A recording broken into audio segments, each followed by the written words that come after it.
Hello दोस्तों, आज मैं आपके लिए एक्सप्लेन करूंगा मैट्रिक्स सीरीज का पहला भाग। इस कहानी को हम मूवी के मेन कैरेक्टर नियो के पर्सपेक्टिव से समझेंगे। तो चलिए बिना कोई समय गवाए वीडियो शुरू करते हैं। मेरा नाम है थॉमस एंडरसन। मैं एक दोहरी ज़िंदगी जी रहा हूँ। पहली जिसमें मैं एक मशहूर कंपनी में सॉफ्टवेयर डेवलपर के तौर पर काम करने वाला एक आम इंसान हूँ, और दूसरी जिसमें मैं एक हैकर नियो के नाम से मशहूर हूँ। मुझे हमेशा से लगता था कि दुनिया में कुछ तो गड़बड़ है, लेकिन क्या, मैं समझा नहीं सकता। मेरा दिमाग कई सवालों से घिरा हुआ था, जिनके जवाब मुझे बहुत जल्द मिलने वाले थे। इसकी शुरुआत हुई ट्रिनिटी से, जो मुझ पर नज़र रखे हुए थी, लेकिन तभी वहाँ पुलिस आ जाती है। बिल्डिंग के नीचे बहुत से पुलिस वाले थे। इतने में ब्लैक कोट और चश्मा लगाए किसी खुफिया विभाग के 3 स्पेशल एजेंट्स कमांडिंग ऑफिसर के पास आते हैं और कहते हैं, ऑफिसर, आपको सिर्फ नज़र रखने के लिए कहा गया था, और बिल्डिंग के अंदर जाने लगते हैं। ऑफिसर कहता है, मेरे आदमी अभी उसे लेकर नीचे आते होंगे। जिस पर वो एजेंट जवाब देता है, ऑफिसर, आपके सारे आदमी अब तक मर चुके होंगे। होता भी ऐसा ही है। ट्रिनिटी अपनी अद्भुत फाइटिंग स्किल्स से सभी पुलिस वालों को ढेर कर देती है, और हैरतअंगेज तरीके से बिल्डिंग्स के ऊपर से लंबी लंबी छलांगे लगाकर वहाँ से भाग निकलती है और एक टेलीफोन बूथ के सामने पहुँचती है। लेकिन जैसे ही वो रिसीवर को अपने कान पर लगाती है कि इतने में एक ट्रक उस टेलीफोन बूथ को उड़ा देता है, जिसे वही एजेंट चला रहा था। वो नीचे उतरकर चेक करते हैं, लेकिन ट्रिनिटी वहाँ नहीं होती। वो आपस में बात करते हैं। खबर सही थी, लेकिन वो भाग गई। पर हम जानते हैं वो किसे ढूंढ रहे हैं। उसका नाम नियो है। मैं थक कर अपने कंप्यूटर टेबल पर सोया हुआ था। इतने में मेरे कंप्यूटर स्क्रीन पर एक मैसेज फ्लैश होता है, वेकअप नियो, मैट्रिक्स को समझना है तो सफ़ेद खरगोश का पीछा करो। इतने में मेरे दरवाजे पर मेरे कुछ हैकर दोस्त आते हैं। वो मुझे साथ में क्लब चलने के लिए कहते हैं। मैं मना करने वाला था, लेकिन जैसे ही मैंने उसके एक साथी के कंधे पर सफ़ेद खरगोश का टैटू देखा, तो मैं उनके साथ चला गया। वहाँ पर एक लड़की आकर मुझसे कहती है, हेलो नियो, मैं हूँ ट्रिनिटी। हैकर्स की दुनिया में मॉर्फियस और ट्रिनिटी का बहुत नाम था, इसलिए मैंने उससे पूछा, कंप्यूटर पर तुम ही थी ना, वो सब कैसे किया? उसने कहा, मैं जानती हूँ तुम्हारे दिमाग में क्या चलता रहता है, क्यों तुम्हें रात रात भर नींद नहीं आती। मैंने उससे पूछा, मैट्रिक्स क्या है? उसने कहा, तुम्हें इसका जवाब बहुत जल्द मिलेगा। अगली सुबह मैं हमेशा की तरह देर से उठता हूँ और ऑफिस पहुँचकर अपने बॉस की डांट खाता हूँ। कुछ देर बाद ऑफिस में मेरे लिए एक कोरियर आता है, जिसमें एक मोबाइल फ़ोन था। मोबाइल फ़ोन रिंग करता है और सामने से आवाज़ आती है, हेलो नियो, तुम जानते हो मैं कौन हूँ? मैंने कहा, मॉर्फियस। उसने बोला, सही कहा, लेकिन अभी हमारे पास ज़्यादा वक्त नहीं है, वो तुम्हें पकड़ने आ रहे हैं। मैंने पूछा, कौन? उसने कहा, खड़े हो और देख लो। उसने मुझे फ़ोन पर इंस्ट्रक्शंस दिए और मैं बचते हुए ऑफिस के आखिरी कमरे तक जा पहुंचा। उसने कहा, मचान पर चढ़कर बिल्डिंग की छत पर चले जाओ। लेकिन मैं ऐसा नहीं कर सका और उन्होंने मुझे अरेस्ट कर लिया। इंटेरोगेशन रूम में मेरे सामने वही स्पेशल ऑफिसर था। उसने अपना नाम एजेंट स्मिथ बताया। उसने कहा, हम आपकी सारी हैकिंग एक्टिविटीज़ के बारे में जानते हैं। हमें पता है कुछ दिनों से एक आदमी आपसे संपर्क करना चाह रहा है। उसका नाम मॉर्फियस है। वो एक खतरनाक आतंकवादी है। अगर तुम उसे पकड़वाने में हमारी मदद करोगे तो तुम्हारे सारे गुनाह माफ़ कर दिए जाएंगे। मैंने कहा कि आप मुझे यहाँ बंद नहीं रख सकते। मैं कानून जानता हूँ। मुझे अपने वकील को फ़ोन करना है। जिस पर उसने कहा, आप फ़ोन पर क्या बात करेंगे मिस्टर एंडरसन, अगर आपके मुंह में ज़ुबान ही ना हो। इतने में मुझे महसूस हुआ कि मेरे मुंह में ज़ुबान ही नहीं थी और मेरे होठ सिलने लगे। उन्होंने मुझे पकड़कर टेबल पर लेटा दिया और एजेंट स्मिथ ने एक इलेक्ट्रिकल कीड़े जैसा कुछ मेरे पेट पर छोड़ दिया, जो देखते ही देखते मेरे पेट में घुस गया। इतने में मैं हड़बड़ाते हुए अपने बिस्तर से उठा। मुझे लगा कि मैं कोई सपना देख रहा था, लेकिन तभी मेरा फ़ोन बजता है। फ़ोन पर मॉर्फियस था। उसने मुझसे कहा, सॉरी नियो, वो तुम तक हमसे पहले पहुंच गए। लेकिन अगर वो जानते कि तुम कौन हो तो वो तुम्हें मार चुके होते। मैं जानता हूँ कई सालों से तुम मुझे ढूंढ रहे हो, लेकिन मैंने अपनी सारी ज़िंदगी तुम्हें ढूंढने में गुजारी है। अगर मुझसे मिलना चाहते हो तो एमजी रोड के पुल के नीचे आके मिलो। मैं वहाँ गया जहाँ ट्रिनिटी अपने दो और साथियों के साथ मुझे लेने आई। उसने मुझे अपनी शर्ट उतारने के लिए कहा और एक डिवाइस मेरे पेट पर लगाया और उसी इलेक्ट्रिकल कीड़े को बाहर निकाला। दरअसल वो एक ट्रांसमीटर था। इसके बाद हम सब एक बिल्डिंग में गए जहाँ मॉर्फियस हमारा इंतज़ार कर रहा था। जब मैं अंदर गया तो मेरे सामने था मॉर्फियस। उसने मुझसे हाथ मिलाया और बैठने के लिए कहा। उसने मुझसे कहा, मैं जानता हूँ कि तुम यहाँ क्यों आए हो। इस दुनिया की उस सच्चाई का आभास तुम्हें हो चुका है जिससे बाकी सब बेखबर हैं। मैंने उससे सीधा अपना मेन सवाल पूछा, मैट्रिक्स क्या है? जिस पर उसने कहा, मैट्रिक्स एक मायाजाल है। बदकिस्मती से मैट्रिक्स का मतलब समझाया नहीं जा सकता। इसे तुम्हें अपनी आंखों से परखना होगा। उसने मुझे एक नीली गोली दिखाई और कहा, अगर तुम नीली गोली लेते हो तो बात यहीं ख़त्म। तुम ये सब कुछ भूल जाओगे और अपने बिस्तर से उठोगे। लेकिन अगर लाल गोली खाते हो तो वास्तविकता के करीब आओगे, जो बहुत भयानक है। मैंने बिना ज़्यादा सोचे लाल गोली खा ली। इसके बाद वो मुझे एक कमरे में ले गए जहाँ बहुत से उपकरण वाला एक सेटअप था। मॉर्फियस ने मुझसे कहा, वो लाल गोली एक सॉफ्टवेयर प्रोग्राम है जो कंप्यूटर द्वारा तुम तक पहुंच रहे सिग्नल्स को रोकेगी, जिससे हम तुम्हारे वास्तविक शरीर को खोज पाएंगे। मुझे कुछ अजीब सा महसूस होने लगा। इतने में मेरी नज़र पास में रखे हुए टूटे शीशे पर गई जो अपने आप ठीक होने लगा। मैंने जैसे ही उसे छुआ तो देखा कि मरकरी जैसा कुछ पदार्थ मेरी उंगलियों पर चिपक गया है और मेरे पूरे शरीर पर फैलने लगा। मॉर्फियस और उसका क्रू बातें करने लगा। हमें धड़कन मिल गई, मुझे लोकेशन मिल गई, टैंक जगाओ अभी। इतने में मेरी आंखें खुलती हैं तो मैं खुद को ट्यूब में कैद और तारों से कनेक्टेड पाता हूँ। आगे मैंने देखा कि मेरी ही तरह करोड़ों इंसान वैसे ही ट्यूब्स में कैद हैं जिनसे इलेक्ट्रिसिटी जनरेट की जा रही थी।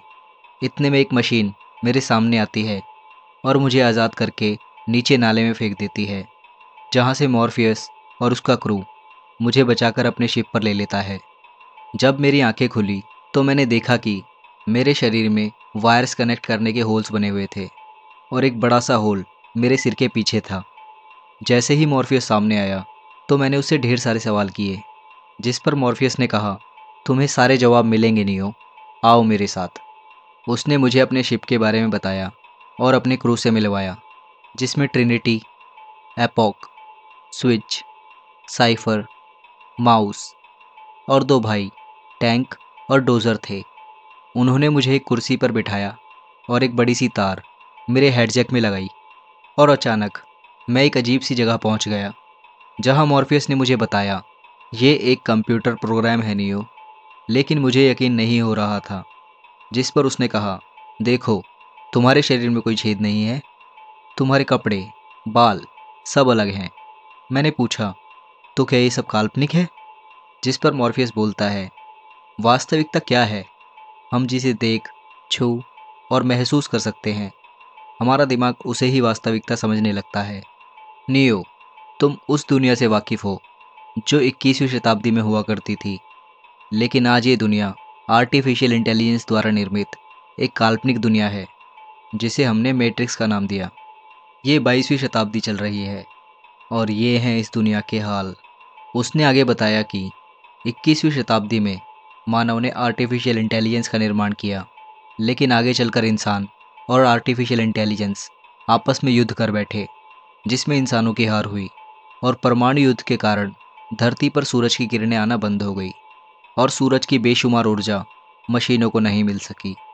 इंसान का शरीर गर्मी और दिमाग 120 वाट तक की बिजली पैदा करता है, इसलिए मशीनों ने इंसानों से बिजली जनरेट करने के लिए इंसानों को बनाना शुरू किया। कई मीलों तक खेत हैं नियो, जिनमें अनाज नहीं बल्कि इंसान उगाए जाते हैं। ये सब जानकर मेरे पैरों से ज़मीन खिसक गई। मैं जैसे अपना मानसिक संतुलन ही खो चुका था और बेहोश हो गया। जब मुझे होश आया तो मॉर्फियस ने मुझे बताया कि जब मैट्रिक्स की शुरुआत हुई तो एक महाशक्तिमान ने जन्म लिया, जिसका दिमाग इतना शक्तिशाली था कि वो मैट्रिक्स के नियमों को अपने मन मुताबिक मोड़ सकता था। उसी ने हमारे संघर्ष की शुरुआत की। उसकी मौत के बाद ओरेकल ने भविष्यवाणी की कि महाशक्तिमान फिर से जन्म लेगा, जो जंग रुकवाएगा और इंसानों को मुक्ति दिलवाएगा। हमने कई दशक तुम्हें खोजने में बिताए हैं नियो, क्योंकि तुम ही वो महाशक्तिमान हो। अभी तुम आराम करो, कल से तुम्हारा प्रशिक्षण शुरू होगा। अगले दिन मुझसे टैंक आके मिला। मैंने देखा कि उसके शरीर में कोई होल्स नहीं थे। उसने बताया कि ऐसा इसलिए है क्योंकि वो और उसका भाई डोजर 100% मानव है, जिन्होंने जायन शहर में जन्म लिया है, जो पृथ्वी के केंद्र में बसा एक छोटा सा शहर है जहाँ बहुत कम इंसान बचे हैं। इसके बाद वो मुझे ट्रेनिंग के लिए ले गया। उसने एक डिस्क निकाली जिसमें एक फाइटिंग प्रोग्राम लोडेड था। मैंने उससे पूछा कि मैं इसे कैसे सीखूंगा। इतने में उसने मेरे दिमाग में वो फाइटिंग प्रोग्राम अपलोड कर दिया। इसके बाद उसने इसी तरह कई सारे फाइटिंग प्रोग्राम्स मेरे दिमाग में अपलोड किए। अब मॉर्फियस मुझे एक कंप्यूटर प्रोग्राम में ले गया और समझाया कि ये एक वर्चुअल वर्ल्ड है नियो, जो कुछ नियमों पर आधारित है, जिन्हें तोड़ा और मरोड़ा जा सकता है। उसने कहा, अब चलो दिखाओ मुझे तुमने क्या सीखा है। इसके बाद मेरी और मॉर्फियस की ज़बरदस्त फाइट होने लगी। शिप पर क्रू को जैसे ही इसके बारे में पता लगा तो वो सब दौड़ते हुए हमें देखने के लिए आए। मैंने बहुत कोशिश की, लेकिन मैं मॉर्फियस से हार गया क्योंकि मैं थक चुका था। मॉर्फियस ने मुझसे कहा, क्या तुम्हें लगता है इस काल्पनिक दुनिया में मेरे शरीर का मेरी रफ्तार से कोई लेना देना है? क्या तुम्हें लगता है कि तुम वाकई सांस ले रहे हो? अब मैं उठा और बहुत तेज़ी से मॉर्फियस पर वार करने लगा। मेरी रफ्तार देखकर सभी चौंक गए। मैंने मॉर्फियस को हराया और कहा, मैं समझ चुका हूँ जो तुम मुझे समझाना चाहते थे। दिमाग पर नियंत्रण से हम मैट्रिक्स के रूल्स को भी बदल सकते हैं। अगली बार मॉर्फियस मुझे मैट्रिक्स जैसे एक प्रोग्राम में ले गया और समझाया कि यहाँ के सारे लोग हमारे दुश्मन जैसे हैं, क्योंकि जैसे ही इन्हें हमें देखकर कुछ अजीब सा लगता है तो इनका दिमाग तुरंत मैट्रिक्स के पहरेदार एजेंट्स को संदेश पहुंचाता है और कंप्यूटर द्वारा बनाए गए प्रोग्राम्स, जिन्हें हम एजेंट्स कहते हैं, इन पर हावी हो जाते हैं। ये एजेंट्स बहुत खतरनाक होते हैं। ये किसी के भी प्रोग्राम में घुस सकते हैं। जिस किसी इंसान ने इनका सामना किया है वो बच नहीं सका। लेकिन तुम इनसे जीतोगे नियो, क्योंकि ये मैट्रिक्स द्वारा बनाए गए कंप्यूटर प्रोग्राम्स हैं। इसलिए इनकी अद्भुत रफ्तार की भी एक सीमा है। लेकिन जब तुम पूरी तरह तैयार हो जाओगे तो तुम्हारी रफ्तार इतनी होगी कि गोलियां भी तुम्हें नहीं छू सकेंगी। इतने में शिप से संदेश आया कि खतरा है। जब हम शिप पर आए तो ट्रिनिटी ने बताया कि हमारी तरफ मशीनी रोबोट्स आ रहे हैं, जिनका काम है इंसानों के शिप को तबाह करना। इनके खिलाफ हमारे पास सिर्फ एक हथियार है, ईएमपी यानी इलेक्ट्रोमैग्नेटिक पल्स। खुशकिस्मती से वो रोबोट्स हमें नहीं ढूंढ पाते और हम बच जाते हैं। एक दिन मैंने साइफर को कंप्यूटर पर अकेले देखा। मैं उससे बातें करने लगा। उसने मुझसे कहा, क्या तुम्हें लगता है कि तुम कोई मसीहा हो? मेरा एक मशवरा है तुम्हें, अगर तुम्हारा सामना कभी किसी एजेंट से हो तो वहाँ से भागना, वरना मारे जाओगे। इसके बाद मैं सोने चला गया। लेकिन साइफर मैट्रिक्स में जाके एजेंट से मिला। वो एक गद्दार था। उसी ने ट्रिनिटी को पकड़वाने की साजिश की थी। उसने स्मिथ से कहा, मैं मॉर्फियस को पकड़वाने में तुम्हारी मदद करूंगा। बदले में तुम मेरी बॉडी को ऊर्जा केंद्र में लगा देना। मुझे कुछ भी याद नहीं रहना चाहिए और मैट्रिक्स में मुझे शान और शौकत की ज़िंदगी चाहिए, जैसे कोई फिल्म स्टार या सेलिब्रिटी। स्मिथ ने कहा, हो जाएगा, बस हमें मॉर्फियस चाहिए। जब हम सब खाना खा रहे थे तो वहाँ मॉर्फियस आया और उसने कहा कि हम सब मैट्रिक्स में जाएंगे, नियो को ओरेकल से मिलवाना है। इसके बाद ऑपरेटर टैंक और उसके भाई डोजर ने हम सबको मैट्रिक्स में भेज दिया। हम वहाँ लैंडलाइन टेलीफोन के जरिए आ जा सकते थे। अब मैं उसी काल्पनिक दुनिया में दोबारा पहुँच चुका था जहाँ मेरा अब तक का जीवन बीता था। इसके बाद हम ओरेकल के घर पहुँचे। अब मैं ओरेकल के सामने था। उन्होंने कहा कि बस मैं अभी आई और नियो, उस फूलदान की फिक्र मत करना। मैंने कहा कि कौन सा फूलदान? इतने में मेरे हाथ से एक फूलदान टूट गया। वो वही सब बोल रही थी जो मेरे दिमाग में चल रहा था। इसके बाद वो मेरे हाथों को पढ़ने लगी और बोली, तुम जानते हो जो मैं कहने वाली हूँ। मैंने कहा कि मैं कोई मसीहा नहीं। उन्होंने कहा, नहीं नियो, तुम में वो प्रतिभा है, लेकिन शायद तुम्हें किसी चीज़ का इंतज़ार है। मैंने पूछा, किस चीज़ का? उन्होंने कहा, शायद तुम्हारे पुनर्जन्म का। क्या पता, तुम ही जानो। उन्होंने मुझसे कहा कि तुम्हें एक फ़ैसला करना होगा। तुम्हारे एक हाथ में मॉर्फियस की ज़िंदगी होगी और दूसरे हाथ में तुम्हारी। अब मैं बाहर आया तो मैंने मॉर्फियस को बताना चाहा कि ओरेकल ने मुझे बताया है कि मैं कोई मसीहा नहीं, लेकिन उसने मुझे रोका और कहा, ओरेकल ने तुमसे वही कहा है जो तुम्हें सुनना चाहिए था। ये किसी और के लिए नहीं है नियो। अब हम वापस शिप पर लौटने के लिए टेलीफोन के पास जा रहे थे कि इतने में मुझे एक ही बिल्ली 2 बार दिखाई दी। मैंने कहा, अरे ये क्या है? आंखों का धोखा? जिस पर सब चौंक उठे। ट्रिनिटी ने मुझसे पूछा, क्या देखा तुमने? मैंने उसे बताया कि मैंने एक ही बिल्ली को 2 बार देखा और सब समझ गए कि किसी ने साजिश की है। इतने में ऑपरेटर टैंक को भी ये बात समझ आ गई कि किसी ने बिल्डिंग के टेलीफोन कनेक्शन काट दिए हैं। उसने तुरंत माउस को फ़ोन करके ये बात बतानी चाहिए। उसने माउस को बोला कि निकलो वहाँ से, लेकिन बहुत देर हो चुकी थी। उसे वहीं ख़त्म कर दिया जाता है और असली दुनिया में भी उसकी जान निकल जाती है। इसके बाद मॉर्फियस टैंक को फ़ोन करके बिल्डिंग से निकलने का रास्ता पूछता है।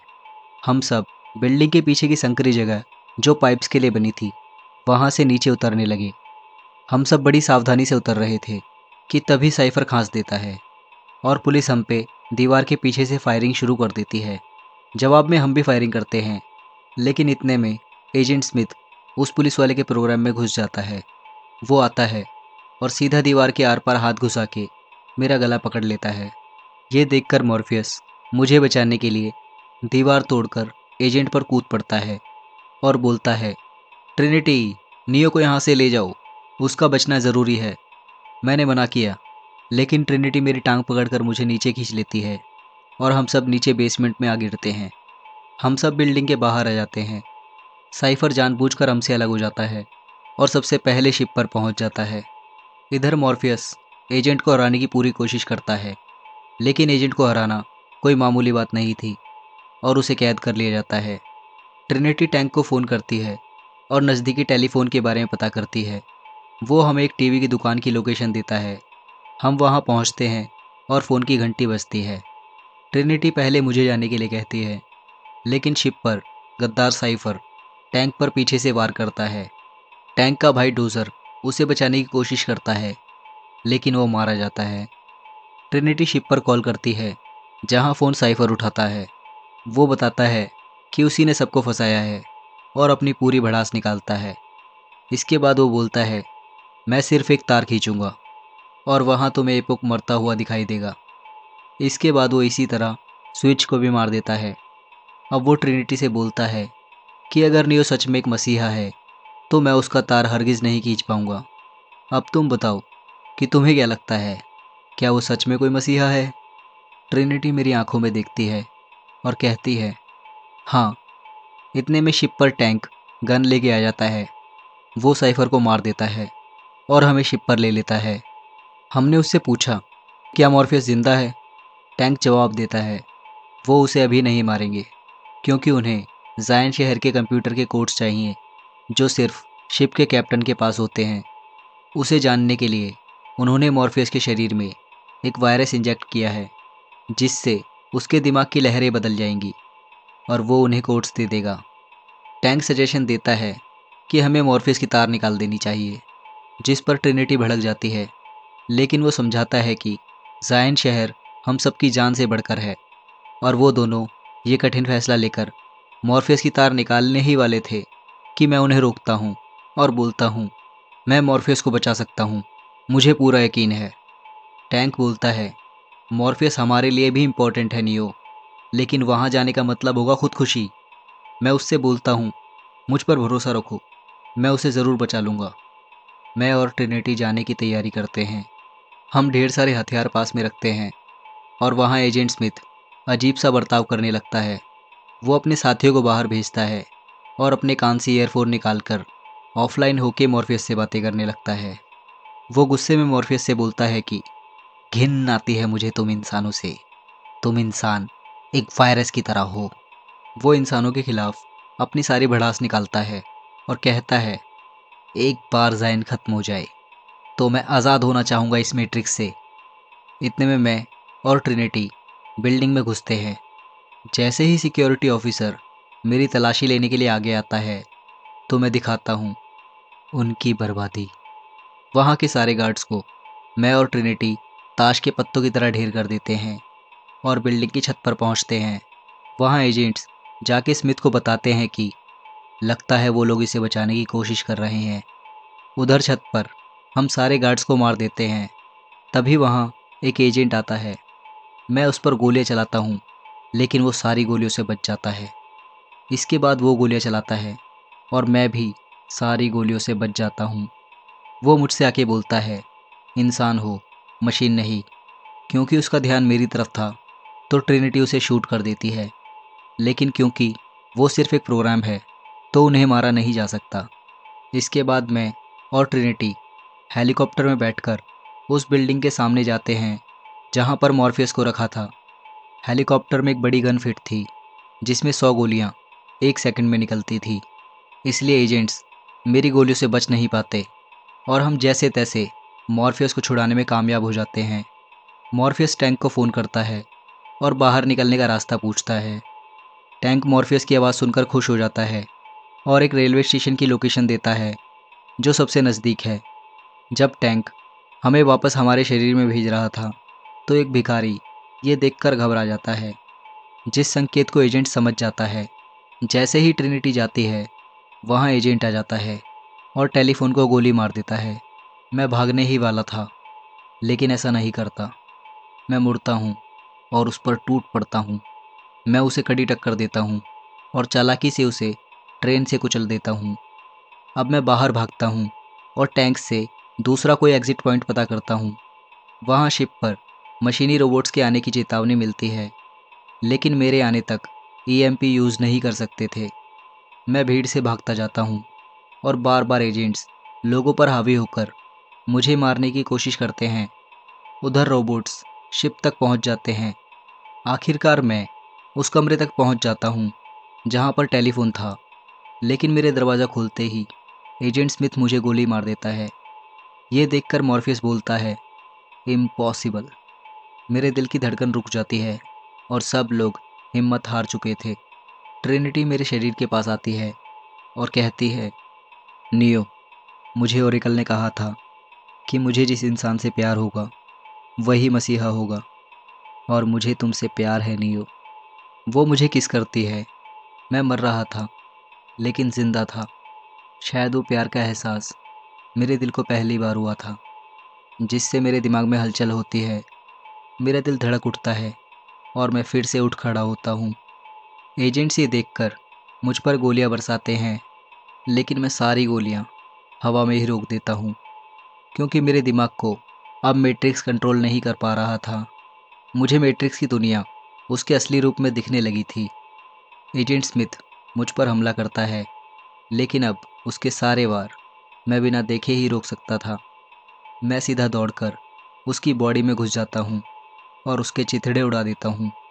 बाकी एजेंट्स डरकर भाग जाते हैं और जैसे ही मैं शिप पर पहुँचता हूँ कि मॉर्फियस ईएमपी का बटन दबाकर सभी मशीनों को नष्ट कर देता है।